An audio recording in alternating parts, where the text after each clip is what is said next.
A quick story first. My father was a very old-fashioned man. He was a Wykehamist, which means something to English people, but nobody else. He worked at the British Museum, and he had a colleague who he consequently a very good friend of his, who for 10 years he only addressed by his surname. He called him White for 10 years, never by his Christian name. I thought this was absolutely ridiculous when I was younger. As I get older, this kind of social protocol seems to me to be more and more sensible. And it's around some of those ideas I want to talk to today under this title, The Liturgy of Things. Oh, hello. Okay. Ooh. No, I don't want sound. I just want I want Ludwig. Okay. It's thinking about this that led me to read a bit of Ludwig Wittgenstein, who in one of his books described man, I apologize for the kind of slightly sexist formulation, as a ceremonial animal. Meaning what distinguishes us from other animals is that we do things ritually, ceremonially. Nothing else, no other conception of interior cognition or a Cartesian subjectivism. This is what, for Wittgenstein, is the crucial issue. And I thought this was a very interesting thing to think about when I was preparing what I might talk about at this conference, which also happened to coincide with an event in my life in which my daughter had her first Holy Communion. My wife is Roman Catholic. I am Church of England, therefore nothing, and I'm largely an atheist or agnostic. But I was very interested in the experience of attending Holy Communion, the Mass, the Eucharist, with my daughter and my wife, and finding out a bit about what seems to be an incredibly interesting and extremely culturally meaningful event. One which has a great deal of interesting issues, I think, in terms of how we signify, about media, and about questions of culture more generally. And over the summer, I read a very, very great deal of theology and of theory inflected by theology. And it'd be interesting for many of us who read theory to reflect upon the degree to which many theorists that we may read are deeply interested in different levels by theology, from people like Vattimo, Derrida, de Certeau, who was a Jesuit, even Badiou and Zizek, who have written about St. Paul. And so this has been a very, very fascinating experience getting involved in this particular area. And one of the things that interested me, oh, bloody hell, I'm going the wrong way. Sorry, no, I've got it. There's arrows that tell me. Don't use the arrows. Okay, there you go. Yes, spacebar. Cheers. Okay, so I'm sure even if you're not Catholic or Christian, you're probably vaguely aware that the central rite of the Catholic Church, the Eucharist, is based on what is colloquially known as the Last Supper, the supper that Jesus shared with his disciples before being crucified, in which he offered up the bread as to be his body and the wine to be his blood. In the Roman Catholic Church, it is actually expected or regarded that at the moment when these things are presented to the congregation, they actually literally become the blood and flesh of Christ. I watch this when I go to church, my family, with absolute fascination to see where this magic moment takes place. I've never yet actually witnessed it, but it does happen. And actually, and joking apart, the question of transubstantiation, which is a technical name for that moment, is extremely interesting and full of very interesting ramifications in terms of, in the West, which is Western Europe and America, which are fundamentally Judeo-Christian and mainly Christian cultures, how this relates to questions of signification. What interested me, one of the things that interested me about the Eucharist was that, and the Mass more generally, was that when the Christianity in a way parasited upon and overtook the Roman Empire, it was the force of this universal rite that enabled it to, as it were, bind together the incredibly disparate locations that the Roman Empire occupied. And in a sense, and if you'll pardon the pun, the Mass is the first mass medium. It's the first kind of universal rite that is more or less, if not identical, similar, whether you're in Ireland, England, Italy, Saharan Africa, whatever. And so it is a mass medium, and at the same time, it is a bit like a kind of proto-locative media. It is highly embodied in a particular location each time. And it struck me as being absolutely very interesting in relation to some of the questions that we now are sort of tackling with, to do with new media and how we relate to them in various ways. Because this is not a conference with lots of architects. I thought I'd throw in some architecture and make a point that the demands of the Rite, the liturgy, had transformative effects upon the sacred spaces that Christianity adopted from the Roman Empire and then developed. So on the left, you'll see the transformation from the Byzantine, more or less Roman temple style, I think that's right to say, some architect can correct me if they want, sort of church, through to the basilica style, through eventually to the Gothic style. So not only did this have a relationship to how a particular sort of architecture manifested itself, but also a very important effect on the whole surrounding built urban environment. And on the right-hand side is a 17th century and a modern photograph of York, a town or city, which is actually a city because it's got a cathedral, a city which is about 2 hours east of where I live in Yorkshire, in which every aspect of the town, every way it is sort of built, every way it is constructed, every way it is designed or kind of evolves, is based around the presence of this massive, beautiful cathedral in the middle. So it has an extraordinarily determining effect upon the spaces in which these kinds of rites were operating. And it is an interesting irony, or an interesting fact, that we are directly facing the back of St. Patrick's Cathedral, which of course is a Gothic cathedral very much in the same style as York, and yet, very bizarrely, just plopped in the middle of the grid system of New York in a way that sort of undermines some of the implications of its Gothic style. And I think there's a lot of things we could think about how it seems to represent a kind of dispersion of the liturgical energies that the Middle Ages built environment seem to suggest. Now, the liturgy, the Eucharist, and I can't quite distinguish between these two. The Eucharist is particularly the moment of the host, and the liturgy is the more general name for the various rites in the church, were some of the ways in which the medieval community was bound together through ritual, in what John Bossy, the historian of medieval Christianity, describes as the social miracle, which is an expression of the vision of social beatitude or states of charity, meaning social integration, which was the principal end of Christianity in the medieval period. Rituals such as the Eucharist, along with other things like guilds and new forms of social protocol, involved the formalizing of friendly greeting.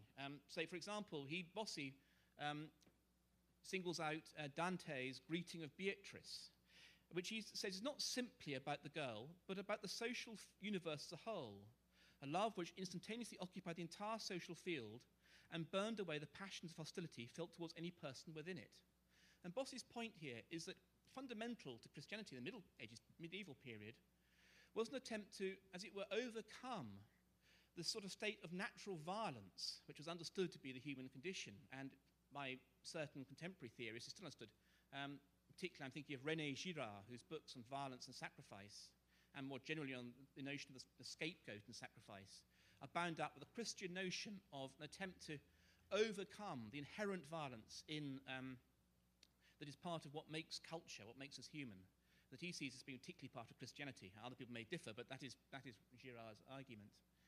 And it is an interesting point that part of my reading, I was reading a theologian in Oxford Don called Herbert McCabe, who makes the point that to be human is not to ascend to a state of rationality and to escape the jungle of red and tooth and claw. It's the reverse. Animals have instinctive, evolved social protocols where dogs fight and one offers his neck to the other and the other refuses to take advantage of that. That's not conscious action, but that's an evolved social protocol at a genetic level that prevents such violence destroying the gene pool. Whereas humans, with their opening out very many possibilities through language, through their media, do not have these kind of, or have overcome these genetic safeguards. And it is thus a cultural issue to overcome the kind of inherent human violence. Okay, that looks like Monty Python. It's not. It's in fact a modern rendition of another phenomenon of the later medieval period, which is the York mystery plays, which were the kinds of as it were, cultural activities that took place in the Middle Ages. In this case, on the Feast of Corpus Christi, which, again, quoting Bossy, suggests the play of Corpus Christi meant more than a theatrical performance. It meant the event itself as a gratuitous release, a representation of homo ludens under the aegis of the host. So these are highly ritualized ways of binding up communities in a certain sort of way through a transcendent figure of God and the various ways he is represented through Christ and through the host and so forth. That, however little they actually worked, represented an understanding on the behalf of those in that period of the need for these kinds of social rituals in order to avoid the kind of violence inherent in the human community, the sort of fallen human community. Okay, now, I haven't put slides to this, but some other points here. What happened soon after this sort of late medieval period was of course, a whole complex set of events of all different sorts, including transformations in theology, that led, among other things, to the Reformation. Part of which led to, at least in the reformed Protestant countries, to a kind of interiorization or privatization of spiritual experience that completely went against the kind of communal binding together that characterized the Catholic Church. So this is one move that certainly is very evident in many ways, many of the kind of religion or Christian sort of practices in this country, in the United States, for example. The Catholic reaction was, of course, the Counter-Reformation, which attempted to make a more kind of attractive, mysterious church with various kinds of exemplifying various sort of hyperbolizations of the ritual and in Baroque architecture and so forth. And the great Catholic theologian Louis Boyer, who's one of the great liturgical revivalists, talks about how this particular Counter-Reformation Baroque led to the notion of the liturgy as a kind of spectacle. He compares it to opera, pure spectacle. And it's interesting, and I hate, I'm not a big fan of situationists, but I'm going to invoke them, as well, and say that it's interesting that Guy Debord was fascinated by it and invokes the Baroque in the Society of the Spectacle.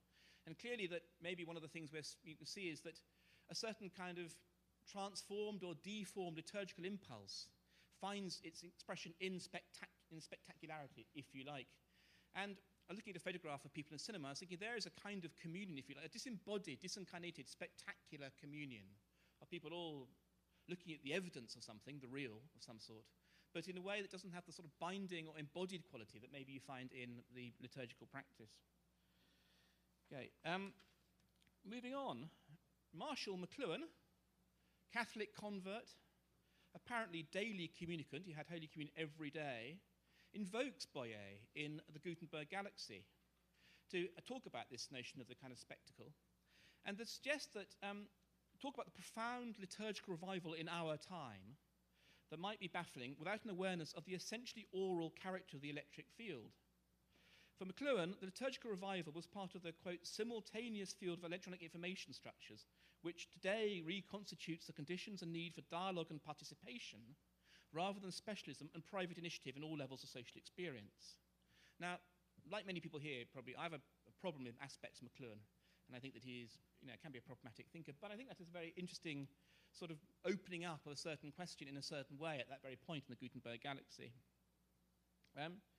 He also quotes Thomas Merton, who says the effect that liturgy, in the original classical sense of the word, is a political activity. Late Gaia, my ancient Greek is not good, or in fact is non-existent, was a public work, a contribution made by free citizens of the polis. As such, it was distinct from the economic activity or the private or more material concern of making a living and managing the productive enterprises of the household. Private life was properly the realm of those who were not fully persons, like women, children, slaves, whose appearance in public was without significance because they had no ability to participate in the life of the city. So here Mcluhan and Merton are pointing to the fact that liturgy is involving a recognition of personhood, a recognition of the right to participate, that was quite compromised or maybe very articulate in a certain way within ancient Greece. And I think this question of what is a person is very interesting.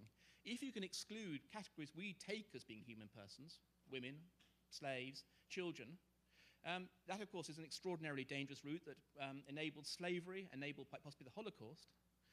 By contrast, the implication might be that we can include people, persons, who can participate in a much broader sense. And in a way, this recovers one of the original intentions of the church as it was, to be all-encompassing, to be Catholic in the original Greek sense, which means the whole, everybody. Everybody, according to St. Paul, was able to be a Christian, whether they were women, a woman, a Jew, a slave, whatever. There was none of the distinction that was part and parcel of the pagan or older world. And this is where we come on to the question of technologies. I'm glad to see that Latour, at last, has entered into the discussion. Latour is extremely interesting. His book, We Have Never Been Modern, is really a reflection on what he sees as some of the shortcomings of the modern distinction between sort of natural, non-human, and the human and political and cultural on the other hand. And he suggests the formation of a new non-modern constitution in which the hybridity of nature and culture can be properly understood. Whoa, hello, sorry, excuse me. And engaged with. He proposes, quote, a parliament of things in which non-human things can speak, or at least be spoken for. And he also recently curated a show, as I'm sure many of you know, with Peter Weibel at ZKM, entitled Making Things Public, which looked at, among other things, the possibility of an object-based democracy. Now, it interests me that we talk about this because he seems largely to talk about things being spoken for, that people can talk for things, as it were, in this particular parliament. But of course, to some extent, things are starting to speak anyway for themselves. Not always very successfully. And this, of course, is a picture of Alan Turing, possibly the progenitor of artificial intelligence, which proposed back in the 1950s the idea that computers might be able to, in some way, replicate human intelligence, consciousness, whatever. Turing actually attended Wittgenstein seminars for a year, and they had lots of arguments about mathematics and things, as you might expect. So, in its classical sense, artificial intelligence, I think, is, a bit of a failure.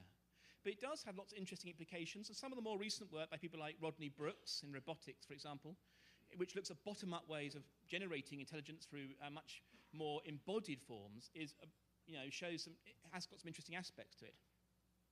That's a picture of a film about artificial intelligence, which some of you may have seen.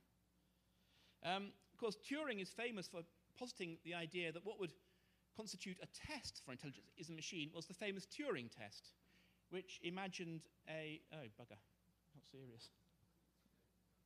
Time up. I've been told it's time up. I will just, okay, I'll relax, I'll calm down a bit. Okay. The Turing Test is just, is based on the idea of a dialogue between two humans and a computer. I always think that this in Blade Runner should be more of a dialogue and less of a kind of test. I won't talk about it. Briefly, quickly, lots of things speak. Most of my daughter's toys talk, a lot too much all the time. That's a Tamagotchi. Everything seems to talk. Her Barbies seem to talk. They don't talk much sense, but they are talking. They are saying things. They are participating in certain sorts of ways.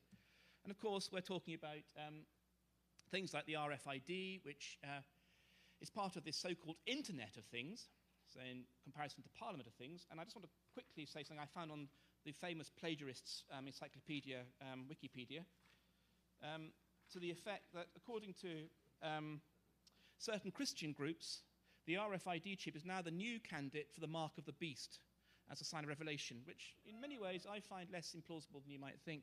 I'm going to miss out this slide and just say, okay, the last relates to Nicholas Bourriaud's racial aesthetics, believe that. This is the last slide I'm going to talk about is the work of Stellark. Many of you will be aware of it. Joanna Zielinska, in her book on the ethics of cultural studies, sees Stellark's prosthetic practice as an abandonment of the idea of self-possession and self-mastery, which creates a space for an encounter with and even intrusion of what is radically different from the self, and yet what remains paradoxically in some sort of relationship to the self. And she takes this very, very definitely and explicitly from Levinas. And in The Trace of the Other, Levinas describes the encounter of the other in a non-religious sense as a liturgy, as a way in which we encounter somebody in a symbolic, signifying, ritual sense. So I had more to say, but I'll leave it there. But to say that what interests me is what kind of signifying rituals and rites and ways that we can engage throughout each other through technology or with technology itself that will allow us to be bound together and to militate against the kind of inherent violence in human culture. Thank you.